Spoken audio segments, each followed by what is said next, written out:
looking at the lineup rating here, it's going to favor Evil just because of what we're talking about here. And I feel like the Tigreal, too, was a great kind of sprinkle on this already great start for Evil's lineup. There's something in the wind, a shiver down my spine as we take a good look at the land of dawn. I wonder what that is. Gonna be the wind? Gonna be the weather? Gonna be the rain? Maybe it's because it's Evil Spirit. Game number 1. The crowd is hyped in here. They're ready to go ahead and see our Game 5 of Swiss Day 1 already. Once again, you know, I know it's only Day 1, but getting an early start on the Swiss Stage is going to be beneficial for the teams. Did you notice something here, Renmar?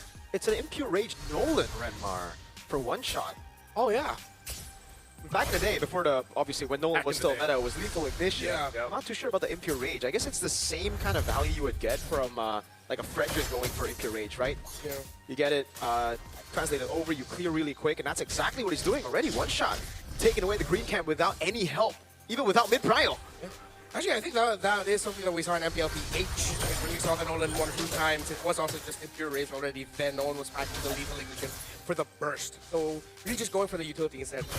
It's one of those picks, as you look at the rest of the emblems here, that the windows, like the windows of opportunity for a Nolan have to be on point. That's one of the more difficult things to make work. Yes, you can still kind of get away relying on that ultimate, but you know, nonetheless, it's also just relying on the team to make this work. And it's going to be interesting to see how they do, because even with the Uranus pick for Kid Bomba, you know, we've seen the Uranus struggle a little bit earlier on today, but they're going to make a play up here. Yeah, all in over. Good on the shot, blocks one shot down, but is able to dash away to safety. Just a bit of a skirmish down below. Ven going to be taken very low. Hiko doesn't have flicker, and Ven will save his.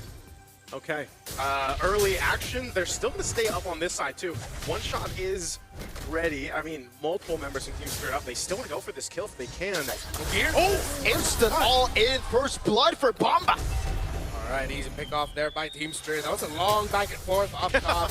I think it's because you also just see the strength of the Evil lineup. A lot of crowd control, strong ones at Sela. Forced to use the flicker in mid, one shot gets the turtle. That's just a lot of value across the board for Team Spirit. That's a lot of little wins across the map already in this first, you know, couple minutes of the game, and you can see what they're going to do. They're going to continue to put pressure on this side of the jungle, providing information. I think they're just going to disengage. The next thing you know, he's back. Yeah, it's one of the highlights that he played into, you know, when Nolan was picked up so much before. They're going to I thought they were going to actually go for a kick here, but not able to get the angle they were looking for. He's able to hold on to the feather dash strike. They're still a bit of ways from this turtle to come up here, though. So powerful. Once he's landing on that level 4 on this Tigreal, we'll see if they can make a counter punch themselves. Right now, they're just kind of scrambling around. You can really see the difference, though, in itemization as well, because Sao, he went for red roam item first before the conceal. This is usually what you go for, so you get gold, XP, quick. Powerful. Went for the conceal all the way from the start. That's when he's just been really falling behind in level. He only now just got level 4. Sao was going to be looking for the play again. Knows he doesn't have the flicker, but won't be able to find the kick in time. The shot was not used to cancel out the hammer knockup. Was he just wait? Did he wait a little bit? It seemed like he waited a little bit too long. It's like, you know, he almost kind of faked himself out on that one, trying to set it up, but they're going to push Aether back. Yeah, Bomba's just doing so much right now. Pops the Consecration, Ven even getting chunked there by the Uranus. Sao is going to have to wait for the cooldown of Wade the Dragon to be back up with Sunset Lover on the Feather Airstrike. Trying to find an opening here. Here, Aether, powerful all together. Here's Sao. He's on the way, that's going to Black Dragon form over to one shot. Mounted shot to peel for himself now. As powerful as going to be there with the Emulsion hiding back away. Kid Bomba able to flicker out now. Sao is found invincible, but all it gets taken very low. One shot, still able to win out the red tree. Bomba again against 4. Will be able to buy enough time getting one as one shot dives in under turret. Powerful low. One shot gets a double. Sunset Lover setting up, but they got a turret juggle well. They can't keep this up. Again, expected when you have a lineup with a Uranus and a Joe together, you're most likely going to be dominating the early game. As Evil will be looking for the power spike around the claw. They have to start playing for Ven now and see if they can give him significantly faster farm. Yeah, well, that's one of the unfortunate things about a Clog. You know, you basically have to wait for that Trinity to come up. Oh, no. Whoa. Oh, no. Yeah, the kill goes over to Powerful. Sao's going to be caught on the turret by the Mountain Shocker, but they are able to get a trade off of it, and it's Sela. I'm wondering, did he also get caught by the Tigreal there? Because, yeah, the implosion's gone, so it's a great response from Evil to at least get something on both sides of the map. Yeah, I think Kid Bomba did not expect the full commit there. Yeah. I mean, I'm sure he's happy, thinking that, like, oh, you had to use your ultimate on me. But at the end of the day, a win is a win for Evil, especially with the team trying to catch up. 12 seconds before the next turtle spawns, Ven is still Trying to cash up on the item. Still only has one full item, and that's the corrosion side. Yeah, that's what I was saying. You need plenty of time to build up there, man, and that's one of the unfortunate things about Cloud. But once it's there, you know, this combination, this team comp that Evil does have. Look at one Can't shot. work. Yeah, well, look at. I mean, he's been here the entire game, man. This is maybe what Nolan does best. You know. The traps. Always great to have a Nolan play like that, but it really is, again, off-putting for Evil. They pop in Mountain Shocker actually is able to show where the Nolan is, so they go straight for it. Gear goes over Petrify. Instant Purify out now. Sawo and Way the Dragon able to lock Gear down, but still the to peel away from them, but they go all in again. The Blazing Duet is able to get Sawo down. Now one shot joins the fight. Fracture doesn't land. Aether able to get the turtle. Team Spirit looking for the chase, but won't be able to chase all the way unless the Feather Airstrike comes up in time. Sunset Lover gets the shot, and one shot. It's like a combo fracture. Sayla gets out with the Valentina. This is just something about Nolan, man. It's just like he's lacking that damage that we saw so much before when he was kind of busted, you know? But now it's more so of, like you mentioned, Renmar earlier, Nolan kind of is there to keep you on your toes, you know? He shows up when you least expect it. He's able to pop up some damage, then he disengages. But he has been in the jungle of Evil, and even though Evil's able to find some things here and there across the map, they still have so much ground to cover. I mean, again, looking at the itemization here, they just don't have much to survive. First life for a tier 2 down below. Okay, Sawa going down there made Ben using the Blazing Duet look like just an afterthought. It was fine. Evil still got a small win there in the end. Yeah, but you see what's happening here, man. If they spend a little bit too long in front, even their tankier members, their tankier heroes are getting shredded to half health. Wow. There it is. Swift Trinity achieved already for Hiko under that 10-minute mark. So, you know, he's online to carry. Maybe once he builds maybe the Malefic Gun, gets a little bit of range here, he's going to be shredding them even further. This is an easy Lord take for Team Spirit to now go ahead and get ready to march towards the space. I really like the fact that this is something that we've been talking about all the way from before Wildcard as well, but the mid laner not having to go for a glowing wand anymore, right? Sunset Lover, he's so ahead now, and he just goes straight for Genius 1 and Lightning Truncheon, and that's why you see the explosive damage from those feathered airstrikes. Even Gear, he can't handle that, dude. And it's all because they don't need to go and buy out, spend unnecessary resources on the glowing wand. Yeah, they don't need to worry about any regen here, so it's all good. Just go straight for the damage, and now it looks like Spirit might be able to get a lot of inhibitors here. They could.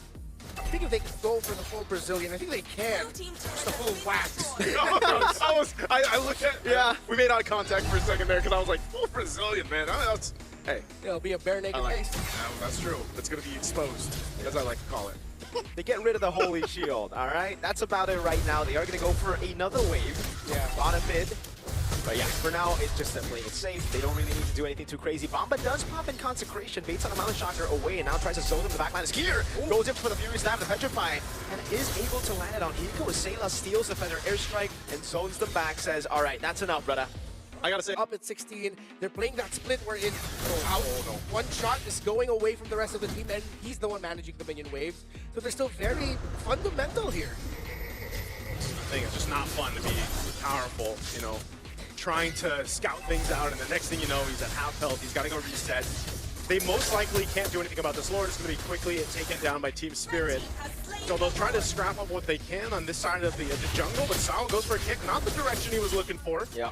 He'll take it though, again, not expending that flicker because the play here is it'll be backed up by the time the Lord goes and gets towards base here. So this is potentially now for Team Spirit a winning angle off this push. It's going to be crucial for Evil to make this work. And if we look at the defense capability of this lineup, we have to see what Sayla, I'm sure he's going to get the Feather Dance right. They need that to be able to survive this push from the Lord here. Sure.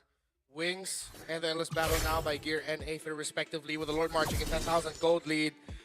This should be endable, but knowing Team Spirit and seeing how they've been playing the past few minutes, they still might also just go for, okay, we got a tower, we still don't have a kill, let's wait for the next minion wave, because they're really just very wary about Gear and Powerful chaining crowd controls together and punishing Team Spirit. Yeah, he got a Melvin gun on Hiko. Oh my goodness, the Lightning Truncheon doing so much. A bait on the implosion by one shot with a fracture.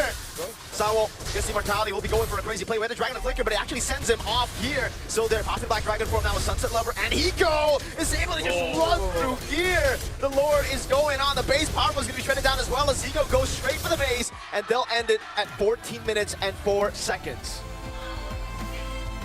Team Spirit coming out with a dominant win. You can see how happy Bob was about that, and the rest of the squad here. Smiles across their face, man, because Again, this was a clean game, about as clean as it can be for Team Spirit in this best of 1 against Evil.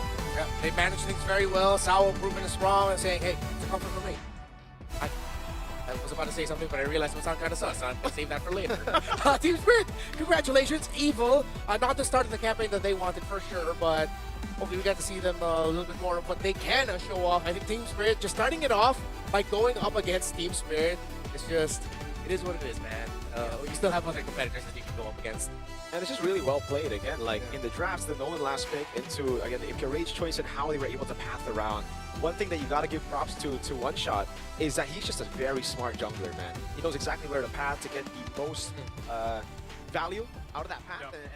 And their debate on the implosion, it was always a reactive position. They forced powerful on, and I believe one of the big reasons as to why it happened is because of the choice of conceal. Again, if you take a look at Sawo now, he has conceal, but at the start of the game, it was a courage, right? He needed to get something, he needed to get courage again so that he can go and hit, clear, get XP, get gold, get to level 4. Then you see the transition after minute 8 or minute